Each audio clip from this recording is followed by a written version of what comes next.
Então, na outra aula a gente corrigiu a atividade, aí agora a gente vai dar sequência e quando for 9h20 ou 9h15, que hora que acaba a aula normalmente? Porque eu tenho que dar 10 minutos que a gente emendou, né? A aula acaba 9h25. Então, 9h15 eu libero vocês, tá? Então, vamos lá. A gente vinha falando sobre as questões dos indígenas, né? As lutas de reconhecimento, as desigualdades. E agora a gente vai falar um pouco sobre quando chegaram os europeus aqui. Quando os portugueses chegaram, é importante a gente lembrar que tinha um tratado, né, o Tratado de Tordesilhas, que dividia o território, certo? E aí... peraí, gente, meu cérebro tá bugado aqui. E aí, a princípio, os portugueses eles não vieram para cá morar, né, viver aqui, porque eles achavam que não dava nenhum lucro, certo?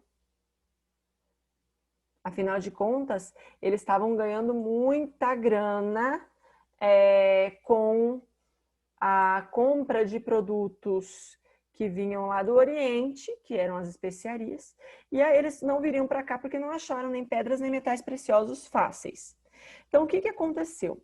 Portugal, como não tinha grana para investir, quis usar a terra de alguma maneira e fez o seguinte. Deixa eu compartilhar minha tela aqui com vocês.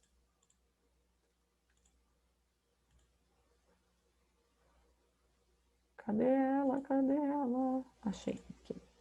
Estão vendo aqui esse negocinho do Paint? Aqui, ó. Esse território aqui eram as posses da Espanha em verde e as posses de Portugal em amarelo, tá? A primeira coisa que fez, então, foi para não ter que... Deixa eu pôr aqui para baixo. Para não ter que colonizar, porque eles não tinham grana, eles fizeram alguns pontos. Vamos desenhar aqui de lápis. A maioria aqui na Bahia, mas é só um desenho para vocês imaginarem, tá bom? Eles fizeram aqui o que a gente chama... Cadê o texto? Aqui. Pronto.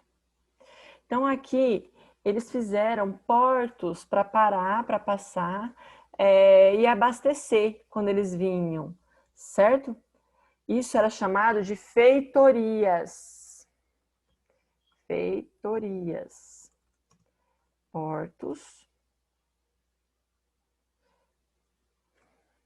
de abastecimento e repouso para os navios que iriam até o Oriente. É para vocês fazerem depois, viu, galera? Na verdade, se conseguissem fazer agora, era ótimo. Depois que eu terminar, eu paro um tempinho para vocês copiarem, tá bom? Bom. Então, ali eram as feitorias. Então, nesse primeiro momento, para que serviam essas feitorias? Para abastecer, né, os barcos. Portugal não tinha grana para investir. Só que tudo muda, até bermuda, né? Ai, que piada engraçada. O que aconteceu? Portugal começou a perder dinheiro no comércio com o Oriente. Além disso, outros territórios começaram a vir para o Brasil, né, tentando, outros territórios da Europa, né, tentando dominar esse território. Então, o que aconteceu? Portugal viu e falou, ai, preciso fazer alguma coisa, senão vou perder meus domínios, né? O que eu faço? Não tenho dinheiro para investir na colonização. Então, eu vou dar terras para quem tem. Então, ele dividiu aqui em faixas de terra. Eu não vou contar, tá? Só vou fazer umas faixinhas aqui, só para vocês terem uma ideia. O nome dos estados está aí, só para vocês terem também ideia de até onde ia, tá? A extensão dessas terras. Não vai dar para fazer certo.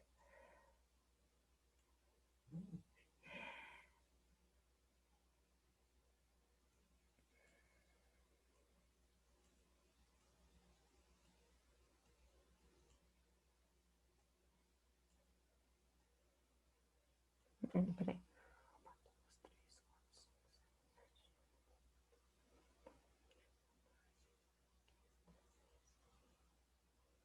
Pronto.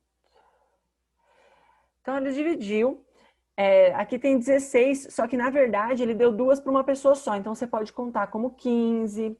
Teve um território que não, ninguém pegou, então outras pessoas contam como 14. Mas foram 16 faixas, 15 capitanias, tá? Maranhão 1, Maranhão 2, era como se fosse uma coisa só, beleza?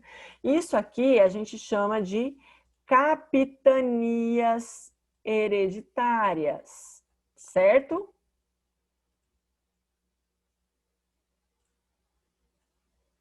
Vamos falar com a tia. Certo. Muito bem. Cadê que não tá indo o texto? Cadê? Agora foi. Capitanias hereditárias.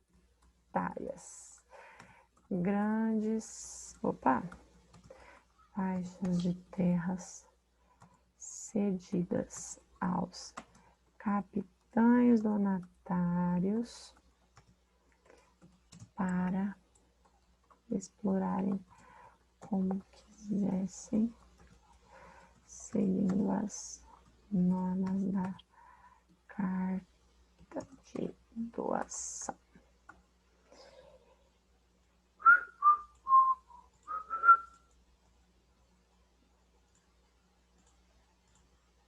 Certo, então as capitanias hereditárias, elas eram grandes faixas de terra que foram cedidas aos capitães donatários, aos nobres europeus, para que eles tivessem a responsabilidade de colonizar. Essa carta de doação era um documento. Nesse documento estavam ali determinadas as regras, né, o que ele tinha que fazer, quais eram as tarefas do capitão donatário e quais eram os direitos dele. Então, ele tinha o direito de explorar como ele bem entendesse, de fazer o que ele quisesse com os índios, de produzir o que ele quisesse. Desde que, o que ele tinha que fazer para Portugal? Ele tinha que pagar e cobrar impostos, ele tinha que garantir a proteção do território contra invasores, ele tinha que controlar revoltas internas, disciplinar os índios, enfim. Então, ele tinha uma série de tarefas. E, além da carta de doação, ainda tinha um floral. O que era um floral? Era tipo um documento que tinha lá as regrinhas de impostos, né? Que você tinha que pagar. Imposto que era cobrado dessas pessoas. Só que você há de convir comigo que esse território, ele é muito extenso. Ele é um território muito longo, certo? Não é não? Território muito longo? Sim. Aí, o que foi feito? Eles pegaram, deixa eu pegar uma outra cor aqui. Pegaram os territórios e aí eles dividiram em faixas menores, né, em pedacinhos menores, que eu vou fazer de várias cores para não confundir. Só que é menor, mas eram grandes propriedades. Isso aqui ganhou um nome, tá? Imagina que são vários quadradinhos, tá, gente? Porque fica ruim de desenhar aqui. Isso aqui ganhou um nome que era sesmarias. As sesmarias eram fazendas, certo? Grandes fazendas. Caraca, maluco. Aqui. Pronto. Não é seis Marias, tá? Sesmarias. Propriedades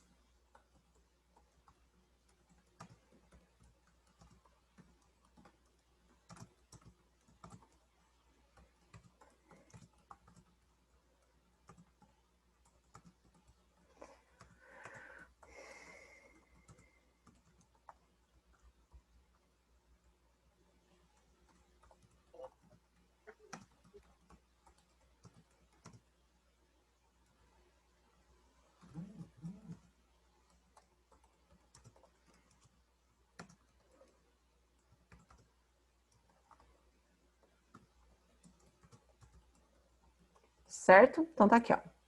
Sesmarias eram propriedades grandes, né? Coloquei fazendas, que eram doadas a quem quisesse se aventurar a produzir na colônia. A intenção era trazer os europeus para viverem e colonizarem o território. Então, dessa maneira, o capitão donatário, ele conseguia fazer com que outras pessoas viessem.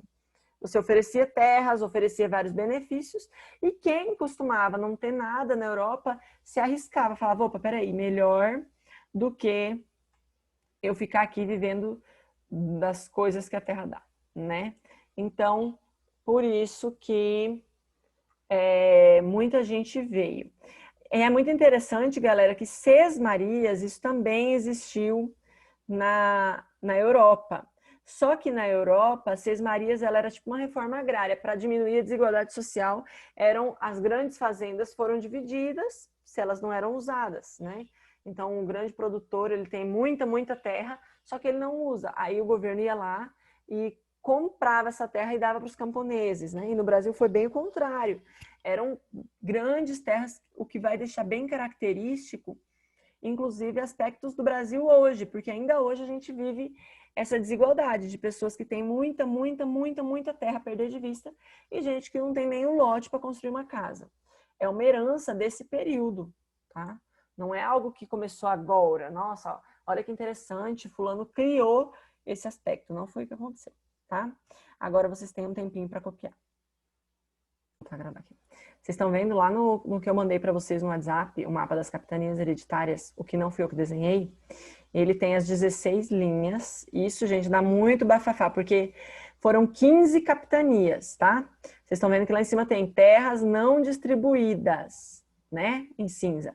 Então, é uma capitania, entre aspas, seria, né? Mas não é, porque não foi distribuído. Capitania só se torna quando tem um capitão. É que nem eu pegar um território ali e dizer, aqui é uma fazenda, aí você vê lá só tem mato. Eu falo, não, não é uma fazenda. Para ser uma fazenda, alguém tem que estar mexendo aqui na terra, tem que estar produzindo, alguém tem, né? Enfim, mesma lógica. E aí a gente tem duas que foram divididas no meio. Maranhão, que é Maranhão 1, Maranhão 2, e o Rio Grande do Norte, que é 1 e 2 também, tá? Então, a gente tem aqui, são 15 capitanias. Tá legal? São Vicente também, ó. São Vicente tem 1 e 2. Só que algumas dessas, mesmo sendo dividida, uma só em duas teve 2 donos, né? E outra só teve 1. Por isso que foram 14 capitães.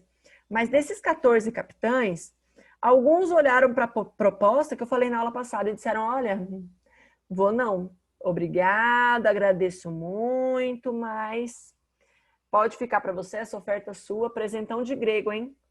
Que presente ruim que você tá me dando. Tá me mandando para um lugar longe pra caramba, sem recurso nenhum, um monte de perigo e tudo por conta própria, tipo, do meu dinheiro. Não sei não se eu quero isso. Beleza? Todo mundo conseguiu copiar? Posso fechar? Ainda tô copiando. Ô, prof, não sei se vai. Então tá, meus amores, então durante o primeiro período, assim Oi. que os europeus chegaram aqui, a primeira coisa que foi feita foi buscar riquezas, né? Que riquezas que tinha aqui. E aí eles encontraram como riquezas o pau-brasil e as chamadas drogas do sertão. Eu também já cansei de falar para vocês que drogas do sertão, basicamente, eram temperos, né? Próprios do interior do Brasil, como cravo, como pimenta, esse tipo de coisa. Além disso, o pau-brasil, que foi a maior extração, né, a maior fonte de riqueza desse primeiro período. E o pau-brasil era muito importante porque ele coloria os tecidos em vermelho. Essa coloração ela era rara, e se algo era raro, era consequentemente caro também, tá bom? Os portugueses, eles faziam a exploração predatória do pau-brasil. O que isso significa? Que não havia qualquer responsabilidade se ia ter mais, se não ia ter, se ia acabar ou se não ia. E a forma de extração era através do escambo. Então, como eu já falei para vocês, o indígena trocava esse pau-brasil, ele ia lá, tirava o pau-brasil e trocava por bugigangas variadas. Mas isso não durou muito. Quando acabou ali a relação com o Oriente, que o povo começa a invadir e que a gente tem a divisão de capitanias hereditárias, a coisa reestruturada. Então, as capitanias hereditárias e as sesmarias são já do período colonial, quando as pessoas começam a vir para o Brasil, de fato, para viver e explorar, né? Para poder enriquecer de diversas maneiras aqui, certo? Bom, nós temos apenas 2 minutos, não vai dar tempo de falar mais muita coisa. Já vou encerrar com vocês, tá bom? Deem uma olhadinha no assunto, né? A partir dessa página, para a gente poder dar sequência. Eu não vou passar tarefa para vocês hoje, tá bom? Tá bom. Beijos. Até semana que vem. Tchau. Tchau, prof. Beijo.